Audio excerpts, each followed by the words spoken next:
Assalamualaikum warahmatullahi wabarakatuh. Saya Cikgu Hajar Nursia binti Haji Hassan akan meneruskan lagi pembelajaran Ketani dalam pelajaran soalan. Sebelum itu, Ketani lihat gambar yang ada di sini. Apa yang berlaku dalam gambar ini? Di sini menunjukkan hari kemarau. Okey, kalau sekiranya hari kemarau, apa akan Ketani buat? Okay. Jadi kita ni di sini akan belajar tajuk sembahyang istisqa. Tajuknya adalah sembahyang istisqa.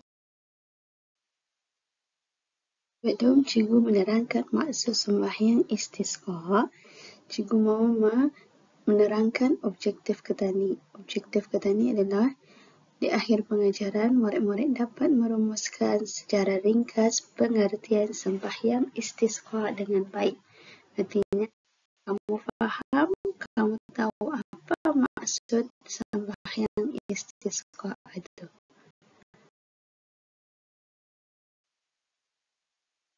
Okey, apakah itu sembahyang istisqa? Sembahyang istisqa ialah memohon diturunkan hujan dari Allah Subhanahu Wa Taala ketika berlaku kemarau atau tidak adanya hujan. Artinya apabila musim kemarau ataupun batah indah hujan, kita ni boleh mendirikan sembahyang istisqa. Sembahyang istisqa mempunyai 2 rakaat. Okay, bilakah waktunya sembahyang istisqa ini? Ketika berlaku kemarau atau tidak adanya hujan sama ada siang atau malam. Maksudnya musim itu tidak ada hujan langsung. Batah sudah ada hujan, boleh kita ni mendirikan sembahyang istisqa.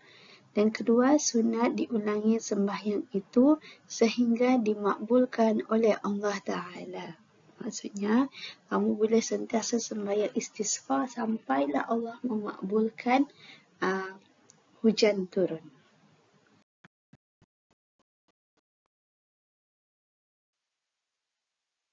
Okay, bagaimana cara untuk memohon hujan? Okay, ada 3 cara. Sekurang-kurangnya kita ni berdoa. Berdoa untuk memohon hujan. Okay, cara pertengahan, berdoa selepas bangun daripada rokok pada rakaat terakhir sembahyang yang diwajibkan atau selepas selesai sembahyang. Ini cara yang kedua ni, kita ni berdoa selepas rokok terakhir pada sembahyang yang wajib ataupun waktu selepas selesai sembahyang kita ni berdoa. Itu sekurang-kurangnya cara untuk memohon hujan. Manakala cara memohon hujan yang sempurna adalah yang pertama, berpuasa 4 hari berturut-turut.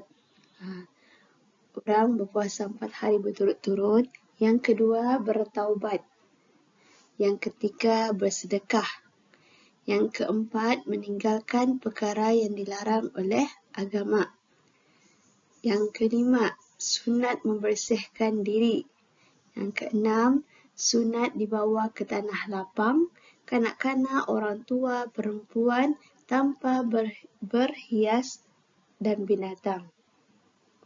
Dan yang ketujuh, sunat dengan keadaan khusyuk.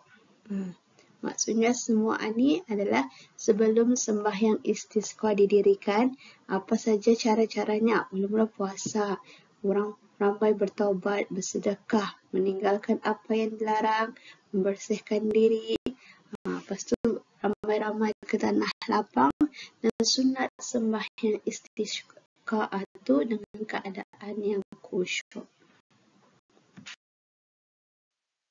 Okey, selesai sudah kita ni tajuk sembahyang istisqa. Sebelum kamu membuat latihan, cikgu mau menyoal aktiviti perseorangan. Katanya kamu menjawab sendiri ya. Sila berikan pengertian sembahyang istisqa itu secara ringkas. Sila berikan pengertian sembahyang istisqa itu secara ringkas. Apabila kamu dapat memberikan pengertiannya, maka tercapailah sudah objektif Ketani pada hari ini, iaitu kamu dapat menerangkan, meringkaskan pengertian sembahyang